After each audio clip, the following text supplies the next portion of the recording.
Welcome to China Forum, where leading experts discuss today's important topics and current events regarding China and the U.S.-China relationship.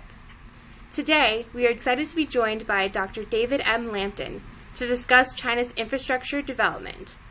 This is an especially important topic given the Biden administration's recent emphasis on the development and improvement of U.S. infrastructure and the comparisons that have been made to China.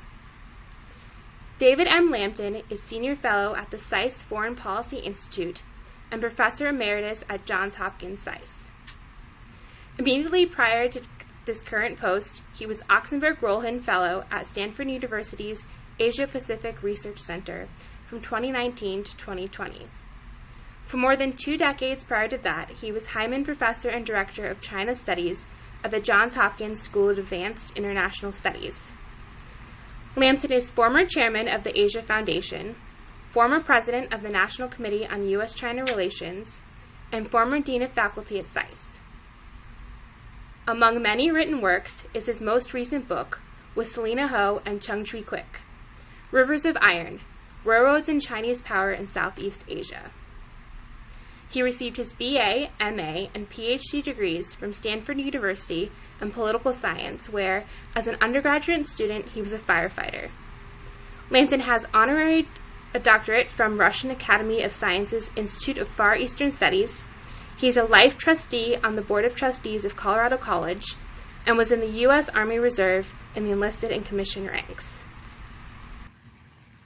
Dr. Lampton, thank you for joining us today. Good to be with you, Ariane. We're looking forward to speaking with you about China's infrastructure development, the Belt and Road Initiative, and your new book. If you're ready, let's dive right in with the questions. I'm ready. Great. When discussing U.S. infrastructure and development goals, comparisons are frequently made to China's infrastructure network. Could you give us some background on China's infrastructure development and ongoing domestic infrastructure projects? Well, I think it's always useful to start with the basics. And the basics is China's been good at building infrastructure for a very long time. When you go on a trip to China, one of the categories of things you'll see is China's infrastructure. If you go to Sichuan, you'll see the Dujiangyan irrigation project that was built in 256 BC and is still watering the Sichuan Basin. Of course, the Grand Canal, the Great Wall, but more recently, China's got a huge infrastructure project moving water from the Yangtze River Valley to north of the Yellow River and to the dry North China Plain.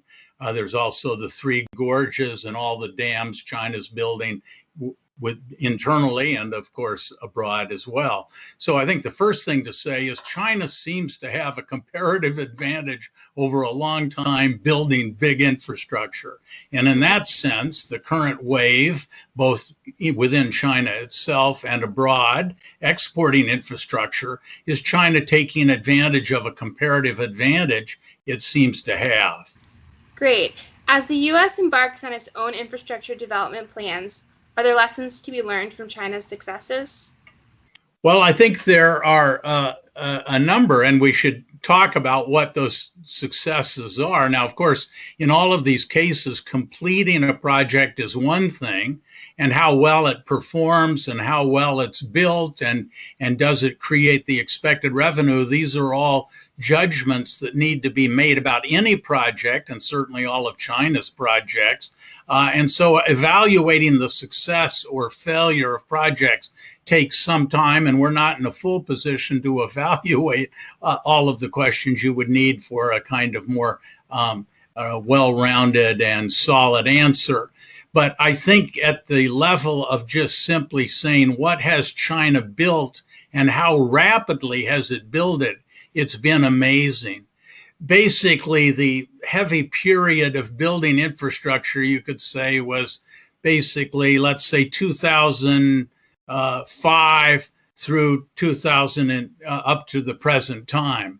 And China, in the space of the period really about 2005 to today, has built in excess of 35,000 kilometers of high-speed rail, which is what I'm looking at. That's not even to include all the conventional mileage that China has of conventional speed rail. China in the last decade has doubled to almost 1 billion the number of people using the fiber optic and internet infrastructure. Highways, China has been basically adding 10,000 kilometers of trunk highway every year. So just simply when you start talking about China's infrastructure, you just have to talk about the quantity that's building. Now, there are all sorts of economic questions and questions about how well some infrastructure has been built. Those are legitimate questions. I would say with respect to the high-speed rail, China had one big tragic crash in Wenzhou in 2011, and a significant number of people were killed. The regime did try to literally bury the evidence there. But overall, China's high-speed rail system is as safe as any airline. In fact, it's an extremely safe form of transportation when you consider the literally billions of people China moves every year just on the high-speed rail system itself. So I would say looking at it quantitatively and across all of the forms of infrastructure, and of course to that we would add dams, hydro dams, water diversion projects, water containment projects. So it's really been an enormous effort. And of course, that in part accounts for the high speed of Chinese growth people have been predicting, and China's growth is slowing. But nonetheless, China, compared to most everybody else, is maintained a high rate of growth. And part of it's due to this huge infrastructure infusion of money and employment of labor and engineering talent and so forth. Are there elements of China's government and society that have aided in their own development that are not seen in the U.S. system? Well, yes, I think so. And of course, we have to realize the U.S. itself has performed differently over time. I mean, if we think back to building the Panama Canal, if we think back to building the Transcontinental Railroad from 1863 to 1869, if we think about building the Eisenhower interstate system in the late 50s and 60s, we've had eras of great infrastructure growth here, and they drove our overall not only economic expansion for much of our history, but unified our country, made us a Pacific power, and in fact, I guess with a small I, we became an imperial power of sorts in Asia. So our infrastructure record has gone up and down. Now, one of the problems we face, and one of the problems that the Chinese will face, is we built so much infrastructure so fast in the Cold War and in the 1960s. Is all of that was built pretty much at the same time, and therefore it's all failing now. All these years later at the same time. So when you have these big waves of infrastructure building, you're setting yourself up for the simultaneous deterioration of it 30, 40, 50 years down the track. And China has so accelerated its rate of building infrastructure, it's going to face the long-term problem of how you maintain a degrading system over time. But right now, China's enjoying the benefits of comparatively new infrastructure. We talk about first mover advantages, but China has come to building this new wave of infrastructure rather recently, and therefore, comparatively speaking, it didn't have to go through telephone landlines and all of that. It went directly to cell towers and fiber optics and so on. So right now, China's enjoying a benefit of its big wave, but this does set the table, so to speak, for problems down the track. Right.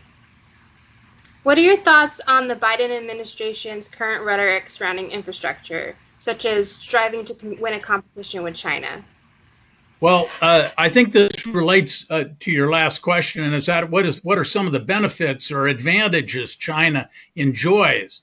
And my basic feeling is the United States ought to identify its comparative advantages, identify its strategic approach to both domestic development and participation in development abroad, and we should not frame everything as a competition with China.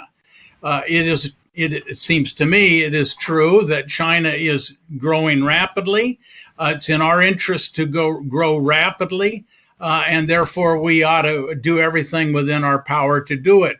I think there's an imperative right now in our political system to sort of identify an external challenge that can provide an organizing principle for our fractured domestic politics. And so just in the same way that Russia launched Sputnik in the second half of the 1950s, and that became an organizing principle for education, allocating money for research and development and so forth.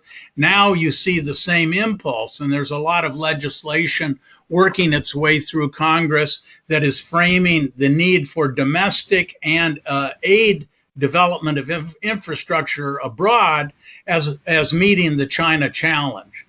So I can see the political reasons for making China, so to speak, the competitor with which we have to organize our own society to be effective. But this also feeds not only economic competition, but military competition. And of course, that sets up a whole set of problems as well. So I would say the better approach is to figure out what we need to grow, do the right things for our own welfare. And if that means competition with China, fine, but not make that the sole organizing principle.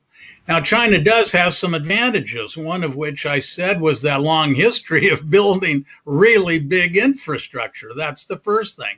Secondly, China has a density of population and scale of population that makes public works like public transportation almost intrinsically more economic than less densely and less urbanized societies. So I think the size of China's population, its consumer base, just makes public works pay for themselves at least to a greater extent than might often be here. Also, China faces the advantage. It's also a disadvantage, but the state can allocate capital in a way that our government can't order private enterprises, corporations, or even states to allocate their capital. So you would say centralization in that sense of being able to mobilize capital is an advantage. Of course, it also means that the government might choose the wrong projects to invest in and waste huge amounts of capital. So there's that market with free market efficiency and so forth. Also, I think China has the advantage is that while it has this centralized character, its subordinate units, provinces, counties, particularly provinces in China, are bigger than countries elsewhere. So often China's policy unleashes provinces to go in search of projects and business. And so you have this mixture of a seemingly tightly controlled center working with very big provinces that are very entrepreneurial. And once the center gives them a sort of a green or even amber light to proceed, they really are very dynamic. So I think the Chinese do have some advantages. And as I said, they have the advantage of going later compared to when we had our big infrastructure build out. So I'm not suggesting we can't copy the Chinese advantages in many respects, nor am I suggesting that we go whole hog in the direction of what you might call industrial policy. But there is some merit in this world to industrial policy. We build our railroad system with industrial policy, unleashing our capitalists, robber barons and so forth. We got to the moon through NASA and a government program. We built the internet initially through government research and development. So I think we have to find a balance between our admiration for the free market and an appreciation that sometimes central governments aren't the enemy. They can get you going in the right direction and focus attention. So my guess is we are moving under Biden, and this is just my opinion, in a direction of more industrial policy in the next, let us say, 20 years than we've felt comfortable with in the preceding 20 years. Mm-hmm. Thank you. So China has not only focused on its own domestic infrastructure, but also unveiled the Belt and Road Initiative in 2013. Could you briefly explain the goals of the BRI? Well, the first thing to say, it seems to me, is when you talk about China as a sort of having goals, it implies there's sort of one mind at work in China, and therefore policies reflective of that sort of central concentrated purpose. And certainly Xi Jinping, since he came to power in 2012, 2013, has seemed to embody the idea that there's a one central mind at work, gathering the reins of power and capacity to initiate in his own hands. So certainly there is a central intentionality to BRI. But a point I would also want to leave viewers with is that there's also lots of entrepreneurship and, let's say, subunit kind of innovation that occurs in the system. And that's what makes China kind of a very tough competitor, because it's both entrepreneurial, big, and it does have some central intentionality. If you ask what I think is the overall goal of BRI, that is all sorts of connectivity projects, not just railroads, but highways, internet, ports, maritime transportation, airfield and airline industry development. It's a comprehensive connectivity vision.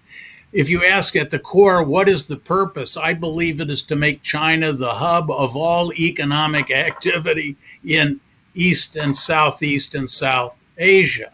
That may sound ambitious, but I remember one conversation with a central planner in Beijing whose advice is sought with respect to this and many other issues. And he says, in the 1980s, we were talking about flying geese formations. And at the head of the pack of the geese in the 1980s, everybody assumed it's going to be Japan. Well, we, meaning the Chinese, are talking about flying geese to ourselves, but we're going to be the head of the pack. And then the person went on to say, under Rome, all roads led to Rome. Well, we're moving towards a world where all economic roads are going to lead to China. Now, I think that's an ambitious objective. This was just one person. There are all the obvious things you can say about that set of statements, but I think it embodies the spirit. I think there's a second part of this, and that is China.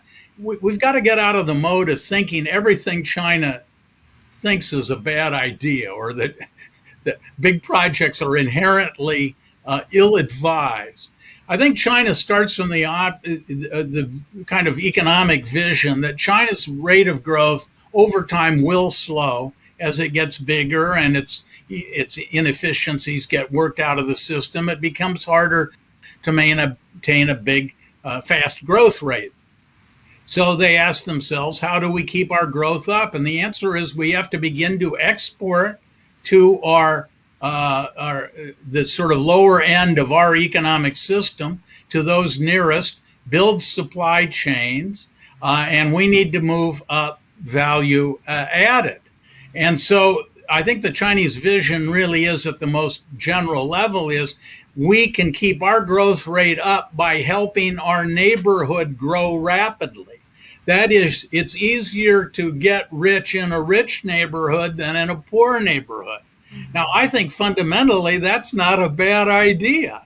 Now, whether they implement it very well, whether they offend people, whether they observe the right environmental policies, whether they take care of immigrants and displaced people in ways we think is appropriate, those are all to be discussed.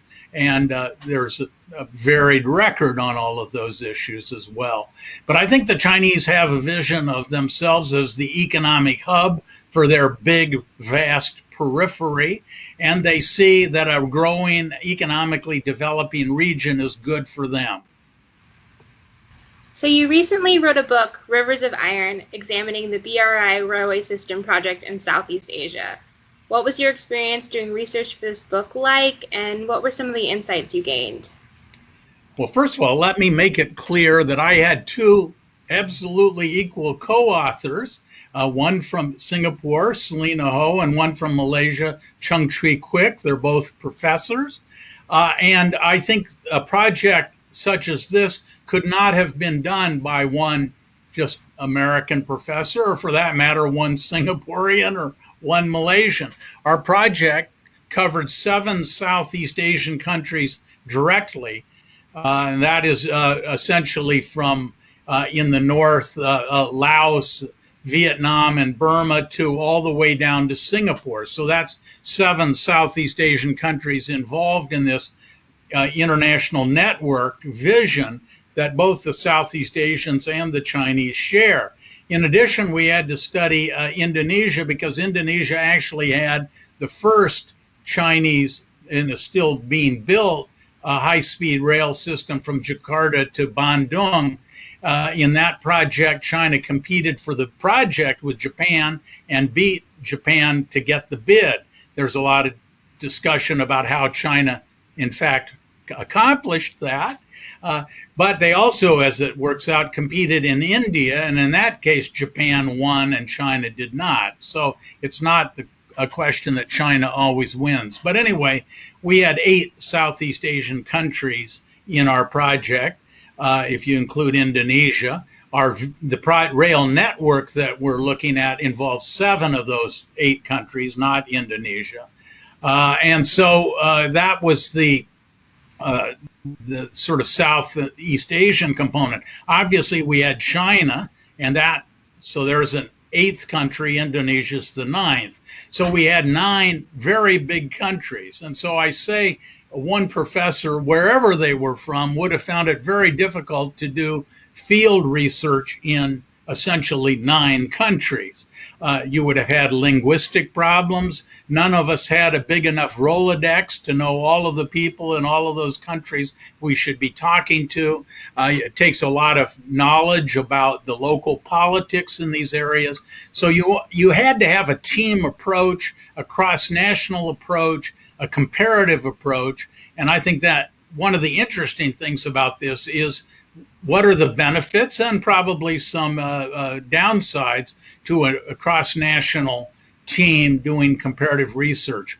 But this project, therefore, because of its scale, required a considerable amount of money, at least for a social scientist would consider it a considerable amount of money. And we want to thank our foundation supporters and others, the Smith Richardson Foundation, SAIS, my home school, and Stanford, all contributed to make this possible. But what we did is we did 2 things. First of all, we looked at documents. And of course, not only local newspapers and documentary sources in each of these countries, but there are also regional organizations like ASEAN and various Mekong River organizations and the Asian Development Bank, the World Bank. So and then you of course had all of this involves multinational corporations. So you had to talk to the big construction organizations and so forth. And then of course every one of these 8 governments has a huge bureaucracy responsible for developing, planning, financing, regulating the development of these projects. So we had over 158 interviews in various organizations across this. As you can imagine, that took a lot of time. It involved field trips into very remote areas in Laos. Just to give you an example of some of the problems in Laos, of course, during the 1960s and the, quote, secret war in Laos, where Americans were bombing the Ho Chi Minh, so-called Ho Chi Minh Trail. There's lots of still unexploded ordnance through which they're building this railroad. The Chinese said, one Chinese construction worker on site in the jungle of Laos said, you know, we wish you Americans would clean up the mess you left behind with all this unexploded ordnance. So this gets to a basic point, and that is I think when particularly you look at infrastructure, you have to get on the ground. We always think of China as a big, separate, it's always different than everybody else, a kind of China is China, Sinocentric view sometimes. But in many respects, China faces exactly the same problems building infrastructure as everybody else. Now, its system sometimes creates new problems or deals with old problems in not very productive ways. So I'm not saying, but you get a perspective when you get on the land and just see what you're having to do in order to build this project. And we think about China having problems, but I invite listeners to go look at the record of the Big Dig tunnel under Boston. And basically that project took twice as long, more than twice as long as anticipated, cost way more than probably 3 or more times the expense than was initially. And then practically as it opened, a piece of the ceiling and the tunnel caved in and killed a lady, and they shut it down for another year. So what I'm trying to say is these kind of projects get you grounded in the real world, not some abstraction about politics, but real engineering, real people having to be displaced, encountering problems as you're constructing that you never anticipated. Changes in government is one of the big problems of China. Here we're talking about 8 countries, and at least 7 of those countries regularly change their government. Well, if a new government comes along, they might not like the plans of the last government. So elections, particularly in Malaysia just most recently, but Indonesia, Thailand, all of these produce new political circumstances that affect whatever plans China had developed with the preceding administration. So I think this is a very good corrective, this kind of study, to what I'd call the over-ideological characterization of everything that happens in China or that China does. Sometimes China behaves the way it does because of unanticipated events of all descriptions. Mm-hmm. Was there anything that especially surprised you during your research?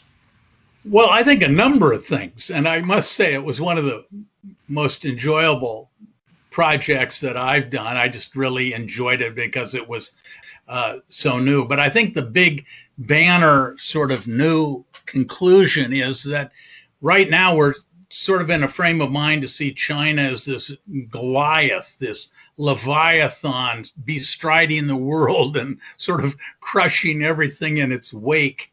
But what struck us is looking at the responses of these all smaller Southeast Asian countries to China is, on the one hand, they shared the vision of building infrastructure. They all believe, like China does, to various extents and with other considerations, that infrastructure has to be built and you need to grow into your infrastructure.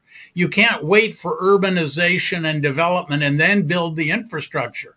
You need to lead with infrastructure. So China and the Southeast Asian countries, generally speaking, almost universally, want China's help in building infrastructure early. Now, they don't agree about the cost. They don't agree about all of the terms of development, lots of disagreement, but they share a vision. And also the second related headline is that the Southeast Asians have agency. They're not just putty in the hands of Beijing and do whatever it is that Beijing would prefer them to do, whether it's arguing over interest rates, whether it's who controls the development along the rail lines. These are all very contentious issues. Whose engineers do you hire to design the project? Whose laborers do you put to build the project? Whose cement do you buy? From where do you source your building materials? All of this. And the Southeast Asians have agency. They are not just victims here. Now, some countries like Laos don't have much leverage, frankly. Other countries like Malaysia and Thailand and Singapore, they've got many different ways they can go, including hire the Japanese. So which of course is not China's preferred solution, right? So all I would say is we at the same time we appreciate China's leverage and influence in this region. We shouldn't transform all of the residents of Southeast Asia, consign them to a sort of mental category of powerless. That's not true. So one of the major goals of Biden's infrastructure plan is to modernize and improve the interstate railway system. You touched on this a little bit earlier, but are there any other lessons you learned from your research that would be applicable to the U.S.? Well, I guess that one, and it's just with respect to high-speed railroads, I mean, we do have a structural problem in the U.S. with a vast area in the center of our country not highly populated. And of course, for big infrastructure transportation projects, you really do better when you have high density of population evenly distributed across the route. And that's not the character of the U.S. geography or economic geography. So we do have a problem. But we certainly along the east and west coasts do have this, at least a reasonable density of population compared to the center part of our country and big urban areas. And I think one of the things that I learned from both China's build out domestically and its building of systems elsewhere is how rapidly and how congenial railroad transportation can be. I mean, if you go to China now with its 35,000 kilometers of high-speed rail, you will find yourself, if you have the choice, and you're let us say in Nanjing, and you're going to go to Beijing. If you are, with a very short variance in time, you're as well off riding the train between Nanjing and Beijing as going out to the airport, going to security, getting tangled up in traffic. I've definitely done that. In fact, you probably, and you get to see something out the window. Yeah. So actually, what strikes me is how congenial railroad transportation can be. And so I think we could create, it's true, we all grew up in the U.S. on highways and then airplanes. But my guess is we would be surprised how many people would go to a clean, efficient, very high-speed rail system. So I think at least the conclusion I would come to is we ought to test the proposition that build it and they will come. Great. The Biden administration has also suggested the possibility of creating an initiative with other Western countries to counter the BRI. What are your thoughts on this, and what would an initiative need to look like to be successful? Well, first of all, as I said at the outset, I don't like framing things sort of a reflex action. Whatever China's doing, we need to offset. Because frankly, when China decides to do something that's not very well advised, we shouldn't be following them down that road. So, I mean, first of all, I just don't like the idea that you figure out what your competitor's doing and then you try to counter it. I felt, as I said, that we need to develop our own strategy. And the book talks considerably about how we might conceive of this. China, as I said, its basic core vision is to be the hub of the Asian economy. And in the case of Southeast Asia, that means north-south communications. That's what China's effectively building with this high-speed vision is 3 rail lines coming out of Kunming, going to the west through Burma and down to Bangkok, to the east through Vietnam, Cambodia to Bangkok, and then down the center to Vientiane and then down to Bangkok. So that's the vision the Chinese have as north-south connectivity. But India and Myanmar and Thailand and Cambodia and Vietnam and Japan have what you might call a vision of east-west connectivity. And indeed, if you look at the location of cities, there's a great deal to recommend that east-west vision as opposed to the north-south vision.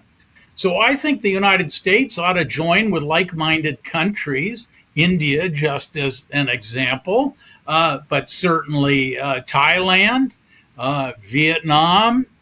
These are all countries that would like to cooperate with the United States and create what you might call a balance of connectivity power in Asia. So I think we should have our own positive vision of what we want to accomplish that makes economic sense for us. And we can join with Japan and build consortia of Western companies. Now, our consortia and much of our activity will have to be in kind of voluntary because we have a big private sector that the government can't tell what to do. China can direct a lot of its economic activity through its SOEs.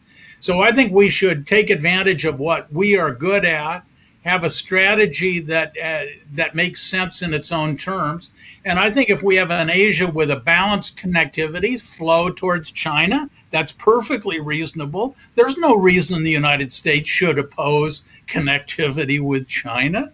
On the other hand, let's build a set of connectivity relationships that make sense for us. And the government already, even under Trump, in 2018, they passed the BUILD Act that appropriated an admittedly small amount of money for Asian infrastructure, but now working through Congress is a whole set of bills and legislation, major portions of which deal with trying to build infrastructure both domestically and abroad, and particularly in Asia, with the kinds of dynamics we've been talking about in mind. So I would say watch what the U.S. Congress is doing.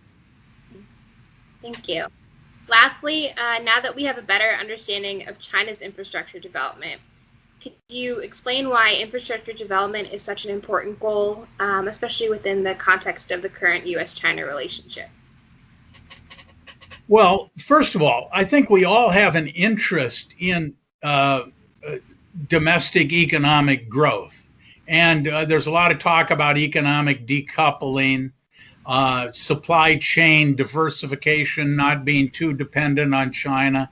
And certainly between COVID and our increasing strategic friction with China, I'm sure there will be some what you would call supply chain diversification, some decoupling in strategic industries, maybe like silicon chips, for example.